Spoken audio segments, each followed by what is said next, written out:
Live. Okay, yeah. I will share.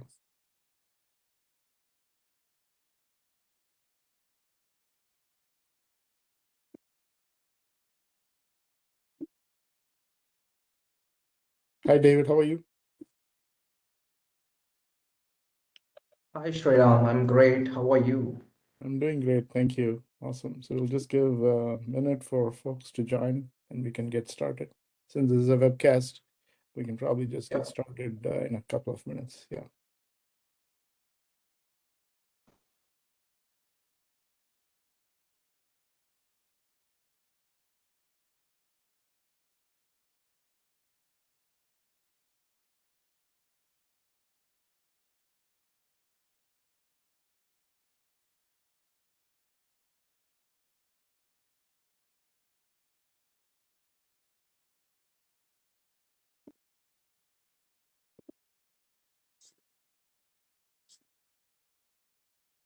Yeah, I see people joining. So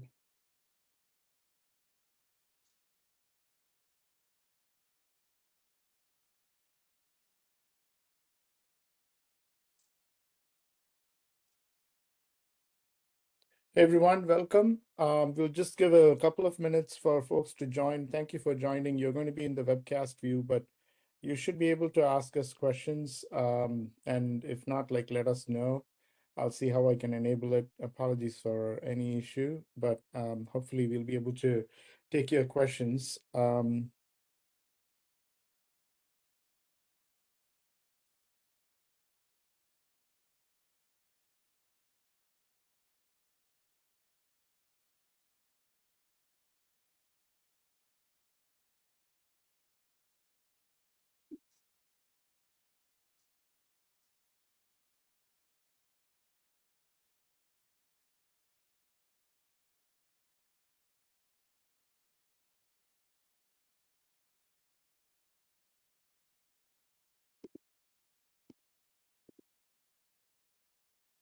Okay, I guess we gave a couple of minutes for folks to join.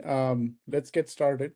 Hey everyone, thanks for joining this wonderful webinar slash workshop. This workshop is about learner engagement in the digital era. I want to give a quick introduction to myself, and I want to thank our sponsors, HyperStack, for sponsoring the digital credentialing platform access for all the participants who want to get access to it. They're giving a 1-year subscription free. We have David Rajkumar, who's the CEO of HyperStack, joining us. I'm going to introduce myself quickly and give David a minute to tell us more about what HyperStack does. But I'm Sriram Sundararajan. I teach marketing at Santa Clara University and I invest in startups. I've been based in the Bay Area here in the US for close to 25 years now.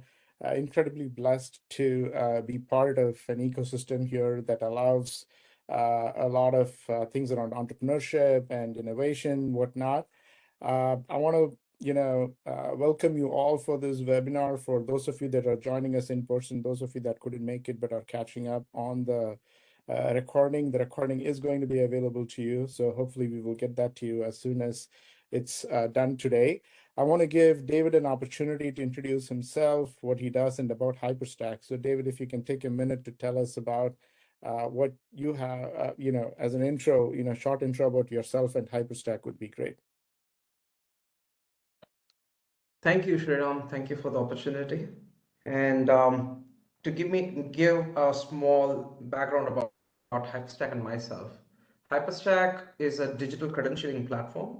We issue digital certificates, digital badges, and we support large public organizations in India. And we work with schools such as Stanford University and Santa Clara University in the US.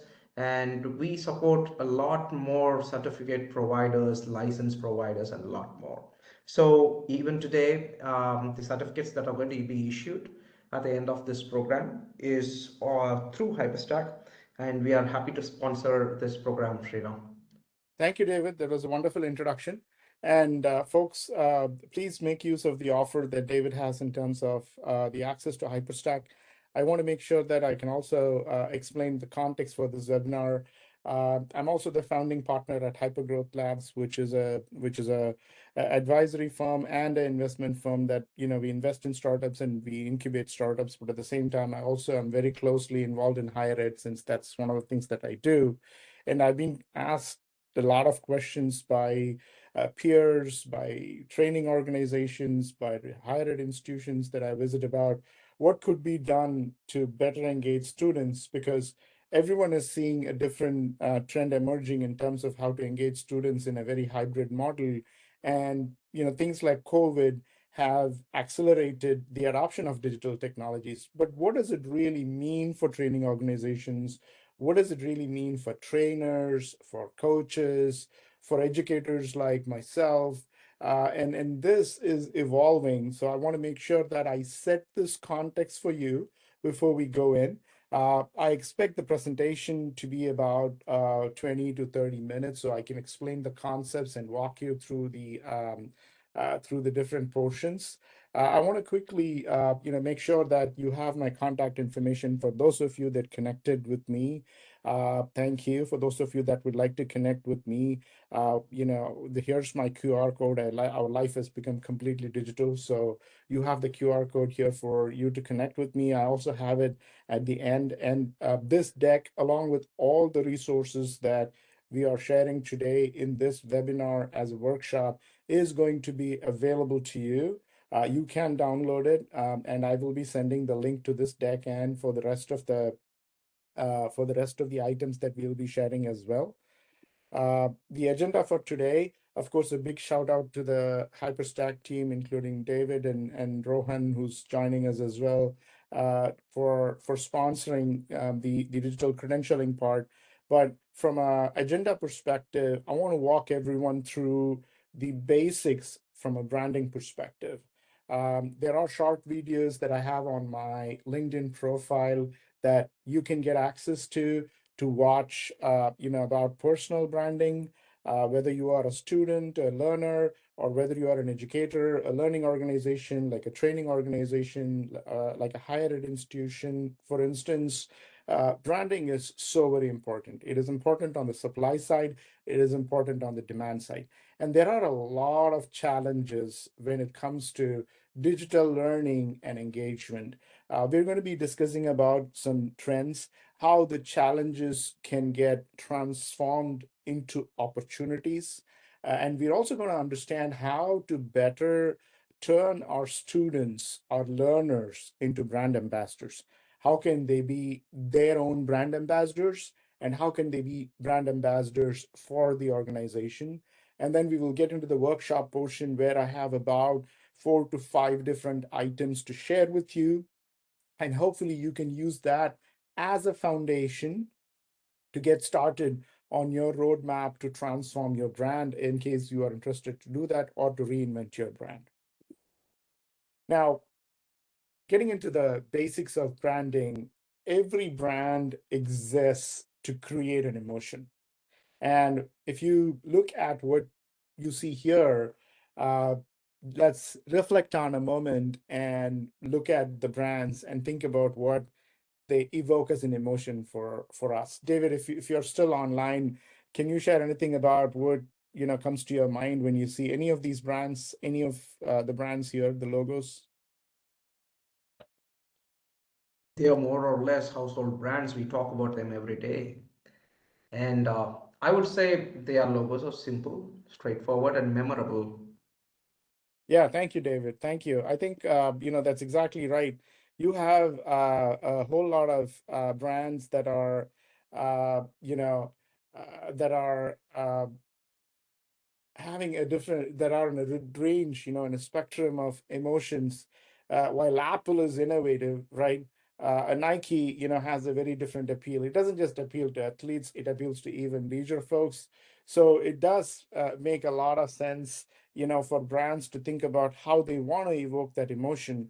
But that emotion also has to be about value creation and making sure that you can stay relevant, right? and that value creation is what makes the brand relevant. This is very important for learning organizations, because if you are an individual trainer, if you are a training organization, you are a technology company that has a training program, you are a coaching academy, you are a teacher in a school, you want to think about what is it that you want to create as a brand in the minds of the learners, and make sure that it sticks to them. Now, in case any questions are there, feel free to actually put them in the chat. If you're not able to see it, let me see if I can actually turn it on and make sure that we can do it. I'm just getting a ping saying that we're not able to see it. Um, David, I'm going to make you a co-host so you can actually see if you can, if you don't mind. Oh, I can't even do Happy to that. support, Shreya. Yes. Yeah, thank you. So I want to make sure I can, yeah, change role, make co-host. Yeah, if you can help, that would be great. So if you can explore how to make the folks ask questions, like enable chat, would be great. Thank you. Sorry, apologies for the folks. I want to make sure that if you can see the chat, please, type in if you can see the chat and you're able to ask questions. We want to make sure you have the ability to ask questions. Sorry for the interruption there, but hopefully, that can be enabled. That's enabled. Um, from a visual perspective, we saw the brand logos, and brand logos, for instance, exist to create a certain emotion. The visual branding aspect, like the swoosh, of the Nike logo, has a visual appeal, and as soon as you see it, everybody knows it's Nike. As soon as you see the Apple, image of the Apple logo, it's Apple, and you can actually, see it. You can actually like make sure that you can have the you can recognize the brand. So logos exist to do that, and then it also helps to recall the brand. It also helps to make sure that you can understand if the brand is a dominant brand, and it helps a brand to stay top of mind. So the first takeaway, or the key takeaway here in this section, is to make sure that there is a need to constantly reinvest your time in the brand and your positioning if you are a learning organization. And this is also going to help your students or the learners. So from that perspective, it is important, and you want to make sure that you can do that. I want to make sure that we can move on to the next section, which is challenges for the learning organization. When you look at the first challenge that we see here, the first challenge is that because of COVID, a lot of the institutions, including in higher ed, have introduced more and more digital technologies to deliver outcomes. This could be from a collaboration perspective, this could be from an academic perspective, but they all struggle with a one size fits all model. And the reason why this is important is no two students are alike, no two student groups are alike. So from that perspective, there is heterogeneity, there is diversity, and so this one size fits all model needs to change. So you can't assume that technology that works with one group would work with the other equally well. There could be generational differences, right? The second challenge that we commonly see is how limited students are, and how our understanding of how they look at the technologies and how they engage with technologies is. So it's very important for us to understand, as learning organizations, as trainers, as coaches, as educators, as to what are the learning outcomes we are delivering, and what are the technologies that we would need to support. And this is actually research that's been done by a set of groups and cited in the Education Technology Journal. You can go and refer to those for more details. But the third and final challenge that we want to highlight is there is a certain level of digital literacy that exists across different generations, and this scale of digital literacy, or the ability for comprehending any digital technology, for instance, varies across different generations, and it could be more, it could be less in certain generations. But this literacy can actually be limiting because while there could be a certain higher level of digital literacy in certain technologies, the digital literacy shifts across the spectrum, and it varies when it comes to technologies that could be used to acquire knowledge or skills. And so things like LMS, for instance, the capabilities in a LMS, things like digital credentialing platform, for instance, all of these have very different um, uses. And when students get exposed to these new technologies, transitioning from one LMS to another, there is a gap that exists. The key is to understand what that gap is and try to address that gap so that the learning process can be smooth. Now, moving on to the next section of the key trends, we are at about 15 minutes in, so we are right on time in terms of making sure we are progressing through. There are three trends that I want to highlight to keep it simple. There is a document that's available for you to look at this in detail, and that's actually available to you at the link. And as I mentioned, I would be sharing the link of this document with you so you can download it. But the first trend that I want to highlight is uh, information at the speed of mobile, which basically means mobile as a learning channel has actually evolved. And there are now new modalities of learning that are coming up, such as augmented reality and virtual reality, which is known as AR, VR for short, which is creating an immersive experience. And what this basically means for you as a learning organization is you got to have a mobile first strategy, and you want to make sure that you understand what are the preferred learning mediums of your students, of your learners, whether they are able to consume video, whether they're able to consume lecture notes, and if they're using a mobile app, what should be the form factor. If they're not able to understand how to use a certain platform, are they allowed to switch to a different platform like the web, app, or their iPad or their tablets, for instance, and still use your learning management system or the ecosystem that you have. Giving this flexibility is going to be key, and having a mobile first strategy is always going to help because increasingly the consumption of content is moving mobile and to smartphones and to AR VR devices.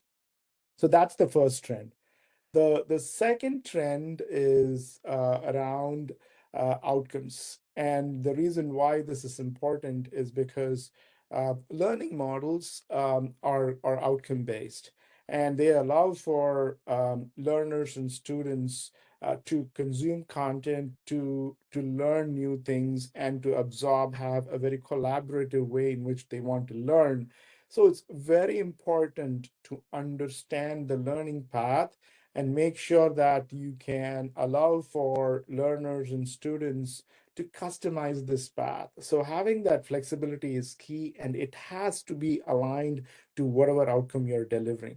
The third, point that I want to make is you want to make sure that you create digital engagement at scale, because your brand is essentially turning a lot more into the digital realm for acquiring students, which means that as the students progress through the life cycle, there are more ways that you can actually engage with them on the digital realm. And digital badges and credentials, for instance, are just one way in which you do it. So if you just have a LMS, you may not even have a LMS. Maybe you do a in-person, learning, but you want to think about what are the different ways in which I can allow the students to leverage digital technologies and engage with my brand, maybe on my website, maybe on social media. And how do I make sure that I have an operating model which helps me to accelerate the delivery of these outcomes? This is very important. I used a very key term here called operating model. And the simplest way of looking at an operating model is for any business function to operate, you need people, process, and systems. People learn the process and they learn how to actually use a system to implement that particular process or to execute that process. And I'm going to be sharing with you a slide on this as well. Now, this, trends, as I mentioned, is available to you. And so the key or question that comes up is, how can learning organizations engage better with students given the challenges that we saw, given the trends that we saw? How do we make sure that we can deliver a better learner engagement? Because it's very clear that the learner engagement, student engagement during the learning process is very important to look at as we go through the life cycle of the student. So from a learner engagement perspective, there are three different dimensions, and the zone of engagement is actually at the intersection of these three dimensions.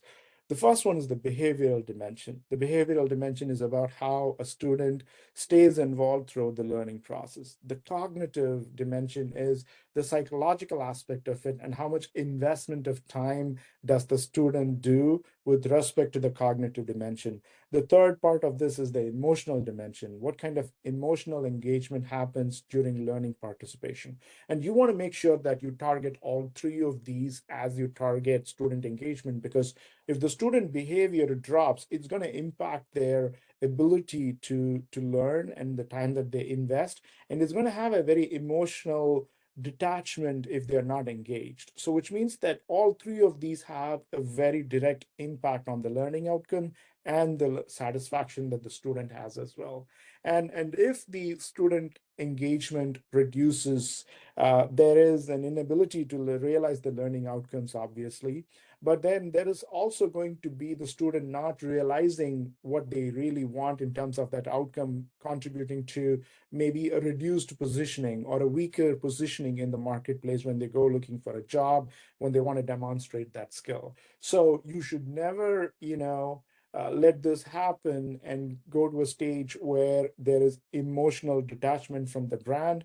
And so it's very important to make sure that we have weaker student engagement, which could translate to poor brand engagement. Continue. We should stem the bleeding, and we should make sure that we are doing everything possible to increase the student engagement so that the brand engagement can actually be high as well.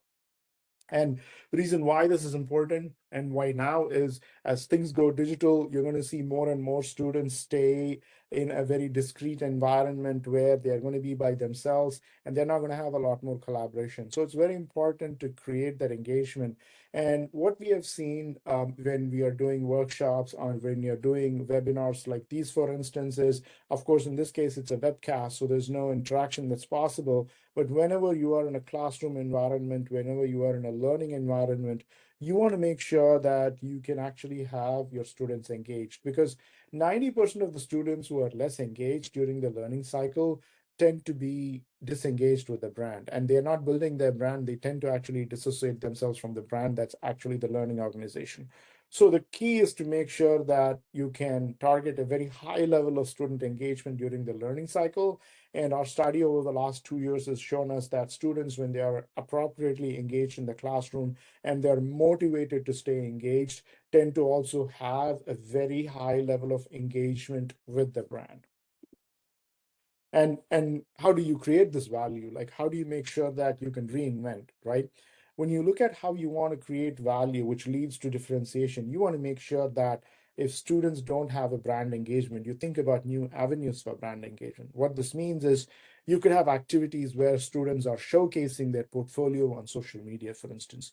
You can have ways in which you can actually provide a digital badge or a digital certificate for students to highlight on their profile and make sure that you can show a linear pathway that takes them from a status quo to a state where they can show better engagement with their learning model, their learning objectives, their learning outcomes.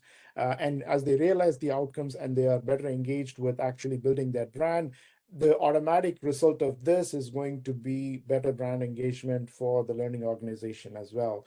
And success in this journey would mean that you want to actually develop the right operating model for student and brand engagement. What do we mean by that? Let's look at what an operating model is. We have, process capabilities, system capabilities, and organizational capabilities. These are the three capabilities that you would see. The first one is the process capability, something as simple as how do you enroll students? How do you prospect for students? How do you acquire students? How do you go after clients if you are building custom programs? This is a process. This would require you to build a system capability. Maybe it's a CRM. If you're designing a process for feedback, for instance, you would design, like for instance, after this workshop, you would get a survey. You would actually make sure that you respond to the survey, and you will actually give us feedback. So there is a way for us to measure your experience. There is a way for us to learn about this experience so we can do things better the next time around. Real-time feedback, near-time feedback is very important. The same way, if you are designing a process for issuing badges and certificates so that the student finishes module one, they get a badge, they go share on social media. How well have you thought through the process and the system that's needed to do this so that your people who you train in the organization are enabled to be aware of this, for instance, or are even aware of the process and system capabilities, so they are actually able to leverage digital credentialing platform to issue the badge, and they are training the student to go and share on social media, so they start building a brand for themselves, and automatically that elevates your brand as well. This is going to be very fundamental for success. There are different operating models that you can structure where you have light organizational capabilities, more automation, for instance. That would be a very low touch model.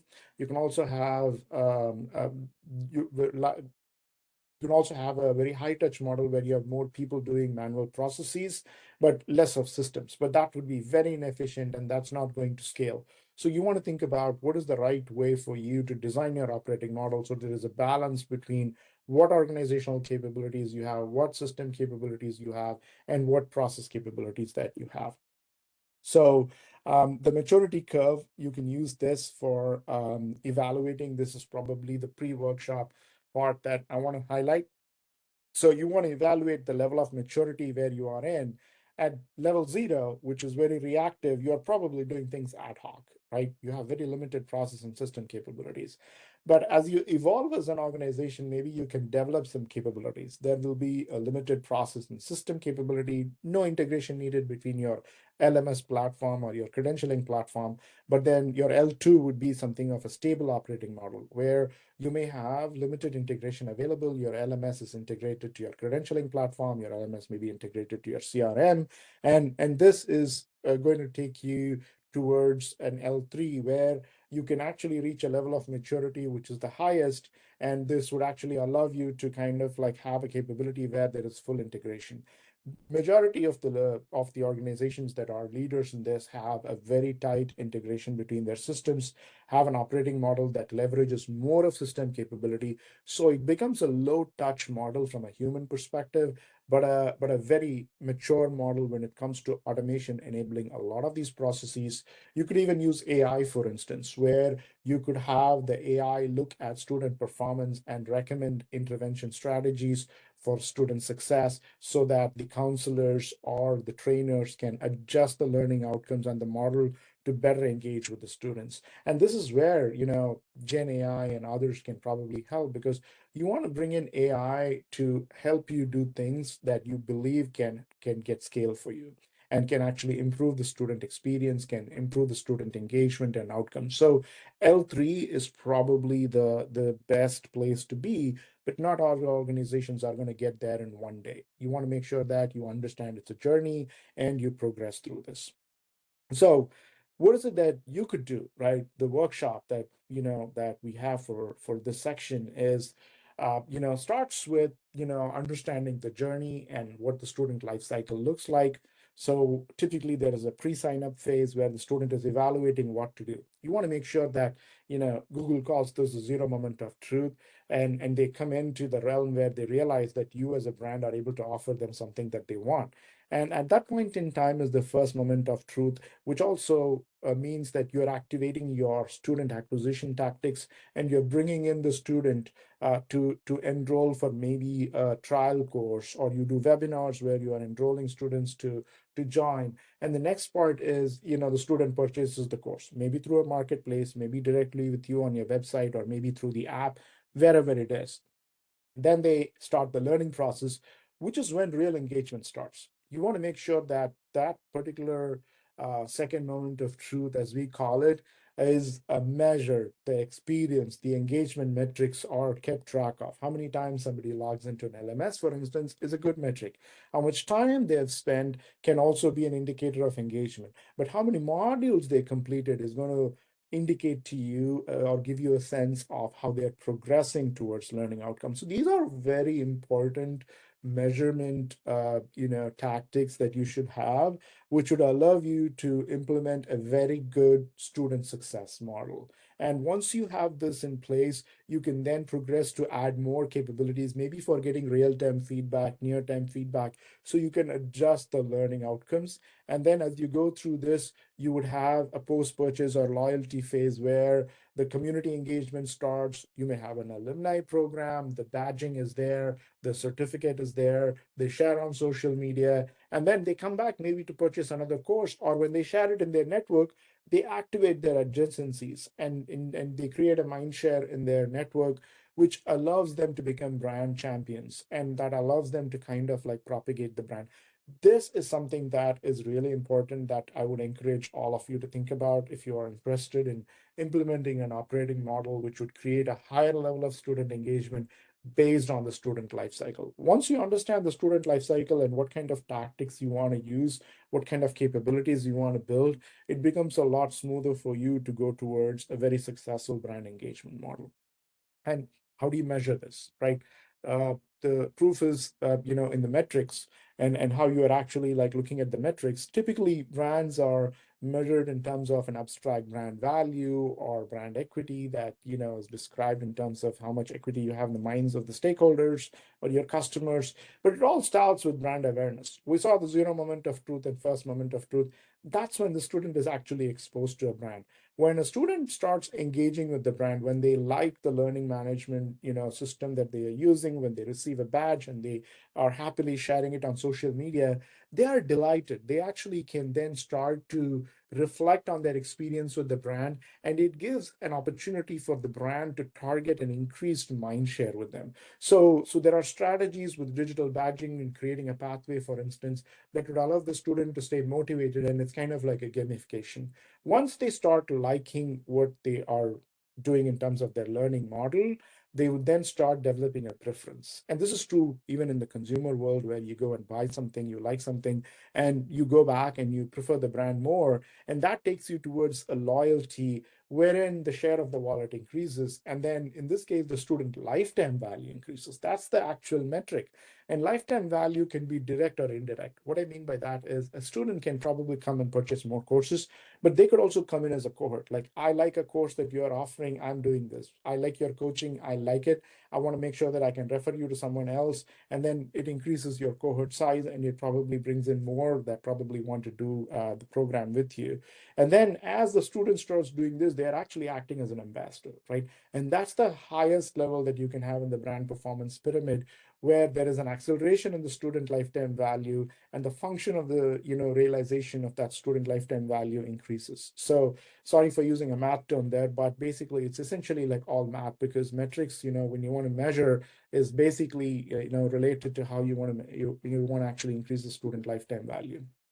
So here's a very simple action plan for you that I would recommend that you can adopt. Again, this is actually available as a template. I want to make sure that you have access to it. You can actually download the template from the link provided here, and you can use this as a guideline. There are three dimensions that you want to target. The first one is, how do you want to segment your students so that you can create a learning model with an outcome that's frictionless, that's is completely customized for them. And this includes, you understand where they buy, how they buy, what do they buy, like why will they buy from you, and how do they learn, how do they consume this product, right? And then you want to think about the experience. What kind of experience do you want to offer? How do you want to measure that experience? Do you want to measure using a CSAT, which is a customer satisfaction, score, or you want to actually have like a net promoter score implemented? And then as you target engagement, you want to make sure that you monitor engagement on the platform. And most platforms have analytics that's going to show you, oh, this student logged in through an Android device or an iPhone device. They stayed engaged for 1 hour, every day, or 30 to 60 minutes every day, and they completed all the modules. So it's going to tell you that, students who probably spend more time on the platform and stay engaged in one, probably one big chunk of time, finish the program faster. So it's going to help you motivate students and create a learning model and an operating model that's going to allow you to engage with students, prompt them, maybe gamify things, and then accelerate the outcomes. I want to make sure that you have this engagement, plan created, and I've given you ways in which you can probably type up your responses. So once you get access to the template, you can probably think about these questions, use these examples as a guideline, maybe even replicate them, and feel free to use it. But you want to make sure that you customize it for what works for you. And I'm more than happy to be a reviewer of your plan to kind of give you feedback. So feel free to email me if you have any questions, and I'm going to provide my email at the end of this webinar. The last part there is going to be the roadmap. The last but one, sorry. The roadmap is basically going to be divided into near term, midterm, and long term. Typically, near term is 1 to 3 months. Midterm to long term is anything that's more than 4 months. And you want to make sure that you implement certain elements of your operating model to go higher in the maturity curve. So it's staff training to develop the organizational capability, digital credentialing platform, which is very easy to implement, by the way. And you just, since most of the world is now in the SaaS realm, you can actually quickly customize things that you want. So you want to make sure that you build capabilities, whether it's digital credentialing or it's a LMS capability, you plan and you can implement. And from, experience, I can say that you want to make sure that you have the low hanging fruits taken care of in the near term, at the same time progress towards your long term vision of what you want to do, so that within a year you have all of these capabilities developed, whether it's rolling out a CRM, whether it's rolling out customer feedback management or experience management platform, maybe it's a Qualtrics, maybe it's a SurveyMonkey, whatever it is, and then a learning management system, maybe it's a Kajabi, maybe it's a Canvas, maybe it's Thinkific, whatever it is that you want to actually use. You want to make sure that you plan and do that. So creating that roadmap is important, because once you develop this action plan and you understand what are the processes and the systems or platforms that can help create the engagement, you want to make sure you think about, what kind of roadmap you want to have, right? And the last part there is the logical diagram or architecture, which is how do you want to actually visualize this? So you typically have a student portal where they come and log in. It could be an app, and that's a proxy when I say student portal or website. It's integrated to an LMS for course access. It allows for registration to a student CRM where communications can actually be enabled by the student and their preferences saved. There's a student ERP where you typically bring in your fees. Most smaller organizations wouldn't have this kind of a layout. You probably just have a simple website, and you might have a LMS, maybe a digital credential platform. The LMS could be in-house. It could also be outside the firewall, external. I just have it here for simplicity, but you can typically imagine this to be even outside. But every action that the student takes on the LMS could be recorded in the CRM, for instance, to show the progress that the student is making. If you see the engagement is going down, maybe you trigger a survey using your CFM or even your CRM, for instance. And then if you think that the fee refunds that happen are actually need to be processed because the student drops off, then you would have a payment processor. You would get the payment, the fee payments one way to the payment through the payment processor, and the same would work with your ERP to offer the refund. But that's an extreme. The last part there is, how does your digital credentialing platform work, and how it is integrated to show the student what they have achieved. And it could be integrated to the LMS too. I just didn't want to complicate the visual, but essentially there's an integration play here, and full level of integration would mean that the systems are talking to each other using a core hub, and that would actually enable a seamless integration to happen. So that's about the workshop. There are 5 parts to this that, as you could see. The last set of points, please feel free to email me at sriram@hypergrowthlabs.com for any questions. This was structured as a webcast to you. I apologize, but I'm sure you're going to have questions, that you want to actually reach out to me on. Please feel free to put them on the event, link that was shared on LinkedIn. You can also email me at sriram@hypergrowthlabs.com. And I'm more than happy to review and offer you feedback or engage with you to provide my perspectives. You can expect a survey from me. Feedback is a gift, and truly appreciate your feedback. You can also receive a certificate of completion for this workshop using this form. Last but not the least, obviously, would love your feedback on LinkedIn. And you can download this deck as well from this link. I'm going to actually make sure I'm actually, yeah, it is clickable, so you should be able to use it and when you get the deck. But I'm going to actually share the link so you can actually download this deck too. And if you want, to use the HyperStack Credential Cloud platform for your digital art credentialing needs, the first year is free. The team is giving you 250 credits. And once you sign up, please email me because there is a coupon code for the 250 credits, which you want to use. So I want to make sure that, you actually can be engaged with me to confirm that, you are able to use the platform.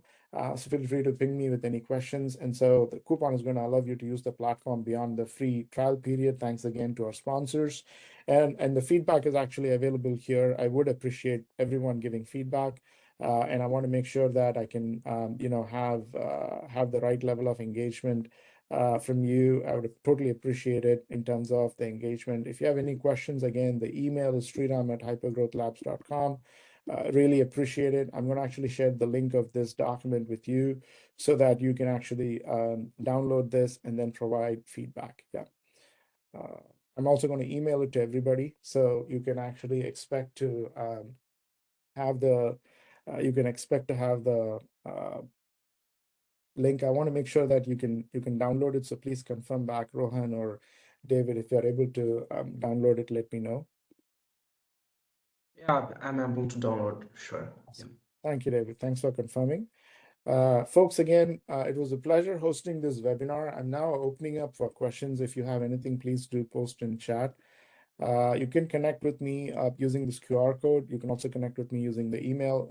Since you have the contact information, it's available to you. Totally appreciate the connections, but totally also appreciate any emails that you want to send as well. So let's pause here, see if there are any questions. Okay. Let me stop sharing.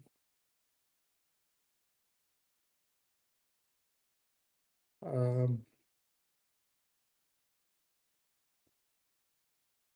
I'll give folks a couple of minutes, but thank you all for joining. Really appreciate it. In case you have any questions, feel free to email me. I'm going to stay back, see if there are there's anyone that wants to ask any questions. But I'm going to stop the recording, if there are no questions.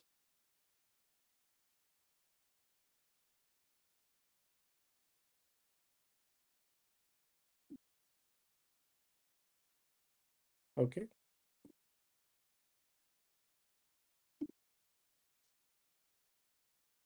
All right, folks, we will make sure that we have a repeat of this webinar. Hopefully, it would allow you to, join in case someone else is interested. But I'm going to share the recording with you. So hopefully you have.